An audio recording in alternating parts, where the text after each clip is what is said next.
Leo, Sun, Moon, Rising. So let's see ano yung energy update for you ngayong second half ng July, July 16 to 31.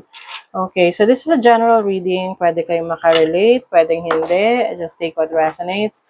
Another reminder, I will not message you or follow you para makakapag-offer ng readings. Okay, so be careful, mag-ingat kayo sa mga fake accounts and scammers. Kung gusto nyo ng private readings, just go to my website, mrqueenph.com, or you can book directly sa aking calendar, link on the description. Okay, so let's begin. What's the energy for Leo? Second half ng July. July 16 to 31. Uy, meron dang relaxation.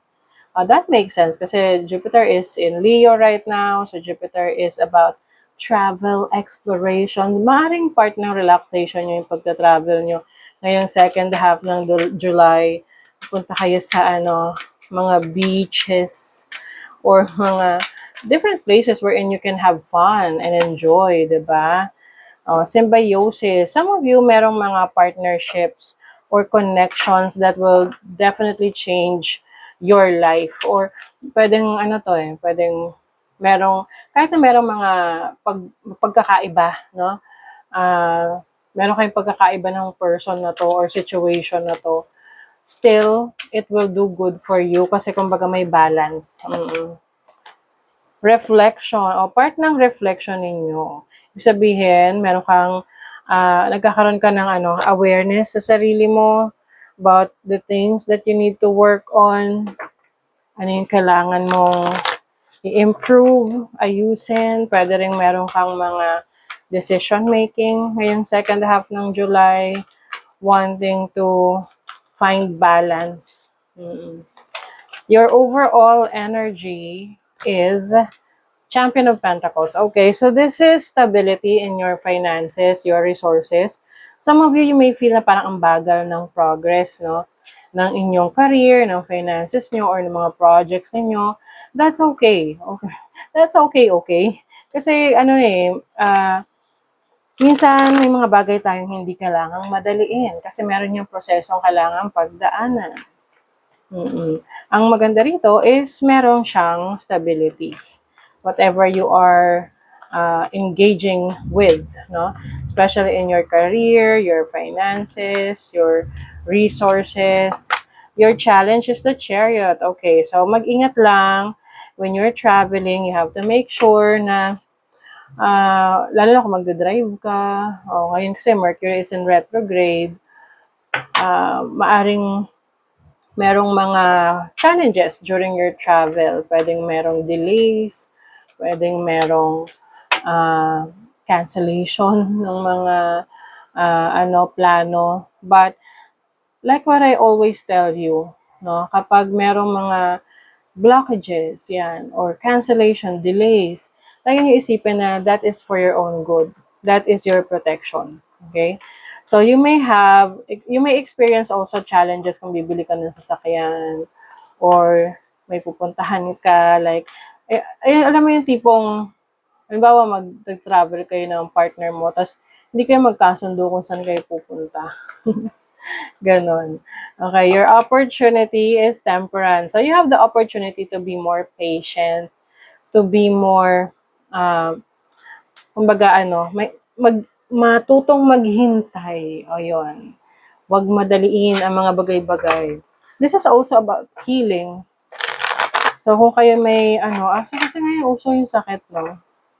Oo, marami. Tapos, parang nagbabalik ata yung ibang mga diseases before na, like the, COVID. But, you have to be careful, no? Kumbaga, ingat-ingat sa mga lugar na pupuntahan. And when it comes to your emotions as well, huwag ka magpadala sa iwasan mo magpadala sa emosyon mo na pwedeng mauwi sa argument, misunderstanding. Yan, kailangan you have to manage your temper. Okay, let's see your blessing. What's the blessing? Oh, the Nine of Pentacles. Ang ganda nito sa blessing, Kasi this is stability in your finances, no? Like what I mentioned kanina, and fulfillment, no?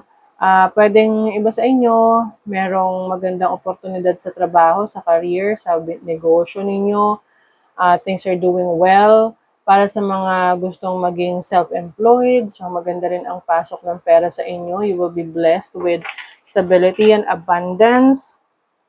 So, ipagpatuloy nyo lang what you've been working on. And also, don't forget to have fun. Kasi, syempre, mahirap naman na magpapaburyong ka na lang sa mga trabaho. Kailangan balance din. Let's see what else. Okay.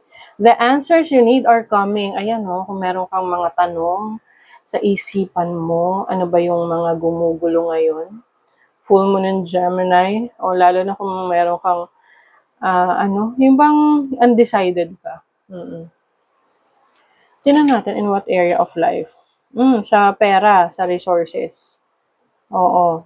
Lalo na rin sa yung abilities mo. Halimbawa, may talents ka, skill set, tapos hindi mo sure kung alin doon yung ipupurso mo. Kasi multi-talented na mga Leo, di ba? So the answers you need are coming. Ayan open up to change. Alam mo yung kanta ng open up your heart and let the sun shine in. So let the sun shine in. Open up yourself to change sa mga pagbabago. Sa area of life to? Sa career, 10th house. Trabaho mo, career mo. So, maging bukas sa maraming pagbabagong darating. Kasi syempre, kung hindi ka bukas sa pagbabago, paano magkakaroon ng pagbabago, di ba? Okay, let's see what else for Leo. Okay, mapapadalas ang labas ni Uranus, no? Uranus is in Gemini right now. So, Uranus in the 6th house. Be careful, no, sa mga 6th house kasi illness, no? So, kung kayo ay lalabas, pupunta kayo sa maraming tao, make sure na hindi kayo masyadong nakikipasalamuha or, mag-mask ka, ganyan. Deep and intense situation, pwedeng may drama, no? You may experience some drama in your work, in your career. So, iwas-iwas na lang sa mga drama na yan.